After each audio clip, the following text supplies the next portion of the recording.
నమస్తే, నేను మీ మాధురి.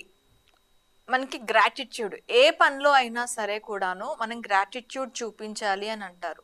మనం ఒకరి దగ్గర సహాయం పొందాము అంటే ఆ గ్రాటిట్యూడ్ చూపించినప్పుడే మనకి ఏదైతే సహాయం పొందామో దాని ద్వారా మనకి వచ్చిన దానికి మనకి లబ్ధి కూరి అది మనకి స్వాంతం అవుతుంది, మనకి అది సొంతం అవుతుంది. ఎప్పుడైతే మనం గ్రాటిట్యూడ్ చూపించడం మానేస్తామో కంప్లీట్గా మనకి అది సొంతం కాకుండా మనకి వచ్చింది కూడా తిరిగి వెనక్కి వెళ్ళిపోతుంది.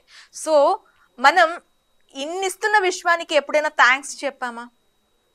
మీరు ఎప్పుడైనా చెప్పుకున్నారా? ఈ విశ్వంలోకి నన్ను తీసుకొచ్చావు విశ్వమా, నీ ప్రపంచంలోని నేనున్నాను అని చెప్పి ఎప్పుడైనా థ్యాంక్స్ చెప్పుకున్నారా? సో థ్యాంక్స్ విశ్వానికి ఎలా చెప్పాలి చాలా మందికి తెలియకపోవచ్చు. మనతో పాటు శారదా గారు ఉన్నారు. శారదా గారిని అడిగి అసలు తెలుసుకుందాం. శారదా గారు life coach and law of attraction affirmations trainer. తనని అడిగి డీటెయిల్ గా తెలుసుకుందాం. హలో శారదా గారు. శారదా గారు, థ్యాంక్ యూకి అలాగే విశ్వానికి ఉన్న సంబంధం ఏంటి? అసలు ఇది థ్యాంక్ యూకి విశ్వానికి చాలా చాలా పెద్ద సంబంధం ఉంది మేడం. మనం ఎవరి రుణమైనా తీర్చుకోవచ్చాను. ఈ మధ్య కాలంలో పేరెంట్స్ రుణం కూడా తీర్చుకుంటున్నాము, కానీ ఈ విశ్వం యొక్క రుణం మనం తీర్చుకోలేంది. ఎందుకంటే ఇది ఈరోజు నిన్న మొన్న మనతో పుట్టింది కాదు. దీనికి ఆది ఎక్కడుందో అంతం ఎక్కడుందో మనకి తెలీదు. ప్రతిదీ కూడా మనం ఈ భూమి మీద ల్యాండ్ అయిన తర్వాతనే మనం ప్రతిదీ అనుభవిస్తున్నాం కదా. నవ్వే డేస్లో ఒక కార్ అనుభవిస్తున్నామన్నా, ఒక బైక్ అనుభవిస్తున్నామన్నా, ఏది అనుభవిస్తున్నామన్నా కూడా మనకు విశ్వం ఇస్తుంది. మనం కష్టపడుతున్నాం, కానీ అది మనకి రావాలి అంటే దానికి తోడవ్వాల్సింది విశ్వమే కదా మేడం. నేను వస్తూ ఒక బెంజ్ కార్ నచ్చింది మేడం. నాకు చాలా బాగుంది, చాలా రాయల్గా అనిపిస్తుంది, కానీ నేను ఇప్పుడు కొనలేను దాన్ని. నాకు కొనే టైం రావాలి. నేను అప్పుడు అంటాను విశ్వానికి, నాకు ఆ కార్ నచ్చింది, చాలా బాగా నచ్చింది, నాకు ఆ కార్ ఎప్పుడు వస్తుంది దాని గురించి నేను థింక్ చేస్తూ పొద్దున్న లేసినప్పటి నుంచి కారే కనిపిస్తుంది, పడుకున్న కారే కనిపిస్తుంది, ఎక్కడ చూసినా కారే కనిపిస్తుంది నా మైండ్కి. ఆ కార్కి వెళ్ళి నేను థ్యాంక్ యూ చెప్పేసి వచ్చాను. ఎప్పుడైతే నేను ఆ కారుకి థ్యాంక్ యూ చెప్పేసి వచ్చాను, ఏదో ఒక్కరోజు ఆటోమేటిక్గా అది నాకు వస్తుంది. ఇది మీరు బిలీవ్ చేస్తారా మేడం?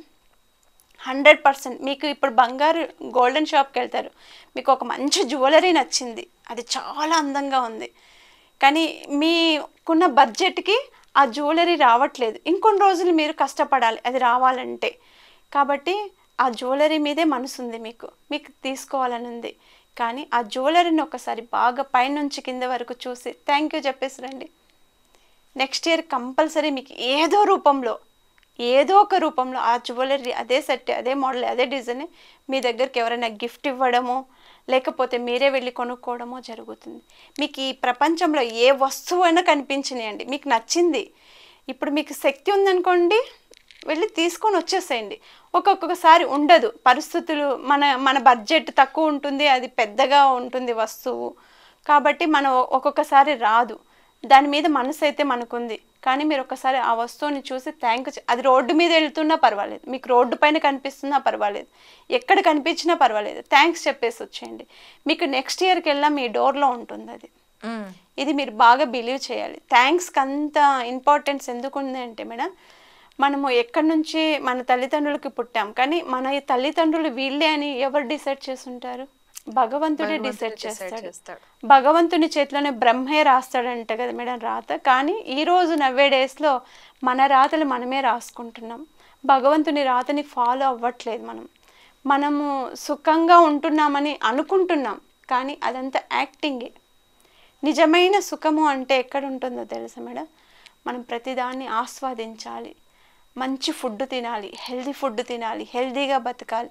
లైఫ్ స్టైల్ మొత్తం చేంజ్ అయిపోయింది. సిటీ అట్మాస్ఫియర్కి అలవాటు పడిపోయాం, ప్రతి ఫుడ్ ఫాస్ట్ ఫుడ్ తింటున్నాం, ప్రతిదీ మనకి హెల్త్ ఎఫెక్ట్ అవుతుంది, లేనిపోని రోగాలు వస్తున్నాయి. ఎప్పుడైనా కరోనా అనేది ఉందని మనకు తెలుసా మేడం?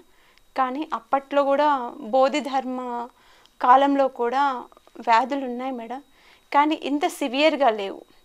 ఇంత హాస్పిటలైజేషన్ అయ్యే సిచ్యువేషన్ లేవు. అప్పుడు విశ్వంలో నుంచి ఏదో మందు మాత్ర తీసుకొచ్చి ఆకులు తీసుకొచ్చి వాటిని మందులుగా తయారు చేసి మెడిసిన్గా ఇచ్చేస్తే తగ్గిపోయేవి. ఇప్పుడు ఒక హాస్పిటల్కి వెళ్ళాలంటే 10 లక్షలు 15 లక్షలు 50 లక్షలు అయిపోతుంది. ఒక కరోనా సిచ్యువేషన్లో మనం లీడ్ చేసాం. కానీ ఇలాంటి వ్యాధులన్నీ మనకి శరీరానికి అటాక్ కాకోకుండా ప్రతిరోజు మనము విశ్వంలోకి వెళ్ళి ప్రశాంతమైనటువంటి ఎయిర్ని మనం పీల్చుకొని ఇంత మంచి లైఫ్ నాకు ఇస్తున్నందుకు థ్యాంక్ యూ. ప్రతి దానికి థ్యాంక్ యూ. ఇప్పుడు మీకు డబ్బు కావాలి, విశ్వమా నాకు డబ్బు ప్రవాహం లాగా ప్రతిరోజు నా ఇంటి డోర్ దాకా రావాలి, ఇలా ఇస్తున్నందుకు థ్యాంక్ యూ. నేను ఈరోజు ఇక్కడ దాకా వచ్చి ఇంటర్వ్యూ చేస్తున్నందుకు థ్యాంక్ యూ. ప్రతి విషయాన్ని మీరు ప్రతి పని చేసేదానికి కూడా థ్యాంక్ యూ చెప్పాలి మేడం. అరిస్టాటిల్ సైంటిస్ట్, ఆయన ఎంత పెద్ద సైంటిస్ట్ మేడం. ప్రతిరోజు మార్నింగ్ లేసే ప్రతి స్టెప్కి వెనక్కి తిరిగి థ్యాంక్ యూ చెప్పేవాడంట. మనం ఎలా థ్యాంక్స్ చెప్తున్నాం మేడం? మన కాళ్ళతోనే మనం నడిచి వస్తున్నాం కదా, ప్రతిరోజు చెప్తున్నామా? అంటే థ్యాంక్స్ నుంచి మనం ఏం నేర్చుకోవాలంటే ప్రతిదీ మనల్ని నడిపిస్తున్నది విశ్వమే. మనకు కాళ్ళు ఉండొచ్చు, మనం కాళ్ళతో నడవచ్చు, కానీ ఆ నడిసే శక్తి కూడా మనకి కావాలి కదా. మనం ఆక్సిజన్ని కొనుక్కొని వాడట్లేదు కదా మేడం, విశ్వమే ఇస్తుంది కదా. దాన్ని నమ్ముతున్నప్పుడు దీన్ని నమ్మాలి మేడం మనం. కాబట్టి మన ఆక్సిజన్ ఎంత ప్యూర్గా మనకు దొరుకుతుంది, మనం వస్తుంది అంటే మన విశ్వం కూడా చాలా బాగుండాలి. దాన్ని మనము ప్రొటెక్ట్ చేయాలి. ఎలా పడితే అలా ఫుడ్ తినేయడం, ఎలా పడితే అలా పడేయడము, ఎలా పడితే అలా చేసిందనుకో దానికి కోపం వస్తుంది. ఇప్పుడు ఒక విత్తనం వేశారనుకోండి మేడం, అది ఒక్క రోజుకే రాదు, లోపల ఎన్నో వేల క్రిమి కీటకాలతోటి ఫైట్ చేస్తుంది. అది ఒక భూమిలో క్రిమి కీటకాలతో ఫైట్ చేస్తుంది. దాన్ని తినేయాలని ఎన్నో క్రిమి కీటకాలు ప్రయత్నాలు చేస్తూనే ఉంటాయి దానికి పైన వెళ్ళనికోకుండా. కానీ అది వాటన్నింటినీ అధిగమించి పైకి వచ్చి మొక్కయి ఆకులు వేసి కాయలు కాసి మళ్ళీ ఒక స్టేజ్కి వచ్చేటప్పుడు దాన్ని ఎన్ని పాడు చేయడానికి ప్రయత్నాలు చేస్తాయి మేడం, కానీ అవన్నీ పట్టించుకోదు. అది వృక్షమై మనకి ఎలా ఫ్రూట్స్ ఇస్తుందో మనం కూడా ఈ విశ్వానికి ఇంత మంచి లైఫ్ ఇచ్చి ఇంత ఆక్సిజన్ ఇచ్చి మనకి ప్రతిదీ కూడా. ఇప్పుడు ఎయిర్ వస్తే మనకి ఎలా తెలుస్తుంది మేడం ఎయిర్ వచ్చిందని? నేను వస్తున్నా అని చెప్పదు కదా, టచ్ మనకు తెలుస్తుంది కదా. గాలి వస్తే మనకు టచ్ ద్వారా తెలిసిపోతుంది కదా. ఇంత మంచి వాతావరణాన్ని మనం ఎంజాయ్ చేస్తున్నప్పుడు, డబ్బులు వస్తున్నప్పుడు మనం విశ్వానికి కూడా ఎందుకు సమర్పించకూడదు మేడం? ఇప్పుడు వచ్చిన ప్రతి డబ్బు మనమే ఎందుకు తీసుకోవాలి? మొక్కల్ని నాటచ్చు కదా. లేకపోతే 5% 2% తీసి మనము ఏదైనా సేవ చేయాలి కదా. ఇప్పుడు మీకు 1,00,000 రూపాయలు వచ్చింది అనుకోండి మేడం, అందులో నుంచి మీరు 5% కంపల్సరీ తీసేయాలి. 5% తీసేసి మీరు నీడెడ్ పర్సన్స్ ఎవరున్నారో వాళ్ళకు మీరు ఇచ్చుకోవాలి. మీరు ఎవరికైనా ఇవ్వండి, మీ గురువులకి ఇవ్వండి, లేకపోతే మీకు అవసరమైన వాళ్ళకి ఫుడ్ లేదనుకున్న వాళ్ళకి ఇవ్వండి, లేకపోతే విద్యార్థులు లేరనుకోండి వాళ్ళకి ఇవ్వండి.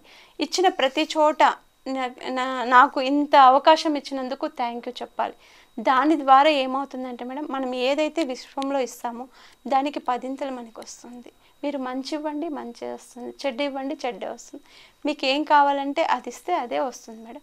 కాబట్టి ప్రతి ఒక్కరూ మనము ఈ విశ్వానికి ఎక్కడి నుంచో పుట్టి ఈ ప్లానెట్ మీద బతుకుతున్నాం ఇంత లగ్జరియస్గా అంటే మనం కోట్ల సార్లు థ్యాంక్స్ చెప్పుకుంటూ ప్రతిరోజు బతకాలి.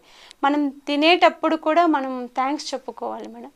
మనం నడిచేటప్పుడు కూడా థ్యాంక్స్ చెప్పుకోవాలి. మన వృత్తిలో పనిచేస్తున్నప్పుడు కూడా మనం థ్యాంక్స్ చెప్పుకోవాలి. ప్రతి చోట థ్యాంక్స్ అనే వర్డ్కి చాలా చాలా పవర్ఫుల్ మేడం. అంటే కంప్లీట్గా విశ్వానికి గ్రాటిట్యూడ్తో ఉండాలి అంటారు. ఖచ్చితంగా గ్రాటిట్యూడ్ లేకపోతే మీకు ఏది రాదు మేడం. మీరు ఎన్ననే ట్రై చేయండి, నేను గ్రాటిట్యూడ్ తెలియకపోతే విశ్వానికి అది మీకు ఏది ఇవ్వదు. ఇది సత్యం. మనము ఎంత ఇస్తే అంత మనకి రిటర్న్ వస్తుంది. ఫస్ట్ గ్రాటిట్యూడ్ తెలపాలంటే దానికి మనం హాని చేయకూడదు. ఇప్పుడు చేసే హాని అంతా చేసేసి నాకు అది కావాలి ఇది కావాలంటే ఎవ్వరు ఇవ్వరు మేడం. మనం చేసే ప్రతి పని కూడా దాని మీద ఎఫెక్ట్ అవ్వకూడదు. చాలామంది ఎఫెక్ట్ అవుతున్నారు, మాకు రావట్లేదు, నేను ఇది చేసా అది చేసా, నాకు జరగట్లేదు, వాళ్ళకి జరుగుతుంది, ఇవన్నీ కథలు అని అంటుంటారు. కానీ అది అబద్ధం మేడం. మీరు మామిడి చెట్టు నాటితే మామిడి పండే వస్తుంది, వేప చెట్టు పెడితే వేప చెట్టే వస్తుంది. మీరు వేప చెట్టు పెట్టి మామిడికాయ రావాలంటే రాదు కదా. విశ్వానికి మీరు ఏం చేస్తున్నారు? మీరు ఈ భూమి మీద పుట్టారు, ఈ విశ్వం నుంచే మీరు అందరూ సంపాదించుకుంటున్నారు. కొంతమంది అంటారు నేను గంజి నీళ్ళు చూశాను, బెంజు చూశాను అని అంటారు. ఎందుకు మేడం? ఒకే జనరేషన్ వాళ్ళే. నేను గంజి నీళ్ళు చూశాను, బెంజు చూశానని ఒకే జనరేషన్ పర్సనే అంటారు. 4 జనరేషన్స్ కాదు, ఒకే అంటే గంజి నీళ్ళకు లేని వ్యక్తి కూడా బెంజు కారు స్టేజ్కి వెళ్ళారంటే వాళ్ళు విశ్వానికి నమ్మారు.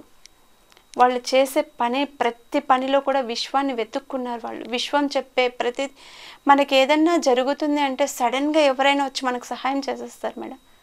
లేకపోతే ఏదో ఒకటి చెప్పినట్టు మనకు చెవికి వినిపించి మనం షాక్లో నుంచి లేసినట్టు అనిపిస్తుంది.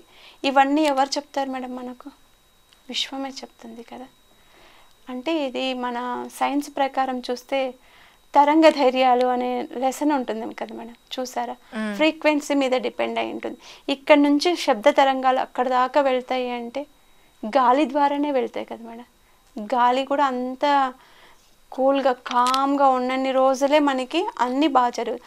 ఒక్కసారి విపరీతమైందనుకోండి బ్లాస్ట్ అవుతుంది. ఒకేసారి బ్లాస్ట్ అవ్వదు మేడం, అది కొంచెం కొంచెంగా దానికి జరిగే ఎఫెక్ట్ని చూసి అది ఇంకా తట్టుకోలేక బ్లాస్ట్ అవుతుంది. ఇప్పుడు భూకంపం వచ్చినా కానివ్వండి, విపరీతమైన గాలి వాన వస్తున్నాయంటే కానీ వీటన్నింటికి మనకు సాక్ష్యంగా చెప్తుంది, మీరు నన్ను హాని చేస్తున్నారు కాబట్టి నేను ప్రళయం సృష్టిస్తున్నాను, విపత్తుల్ని సృష్టిస్తున్నాను, మీరు నా వైపు మీరు అధైర్యపడుకోకుండా నాకు ప్రతిరోజు థ్యాంక్స్ చెప్పుకోండి అని అది మనకి డైరెక్ట్గానే చెప్తుంది. కానీ మనం వినట్లేదు మేడం. అది వినుకోకుండానే మనం ఇవన్నీ తెచ్చుకున్నాం. ఇప్పటి నుంచైనా కనీసం ఈ వీడియో చూసి అందరూ మనుషులు విశ్వానికి ఎప్పటికీ కూడా రుణపడి ఉండాలి. వాళ్ళు కూడా ఎవరైనా గంజి నీళ్ళ నుంచి బెంజి కారు దాకా వెళ్ళాలనేది నా సంకల్పం madam. Thank you very much అండి.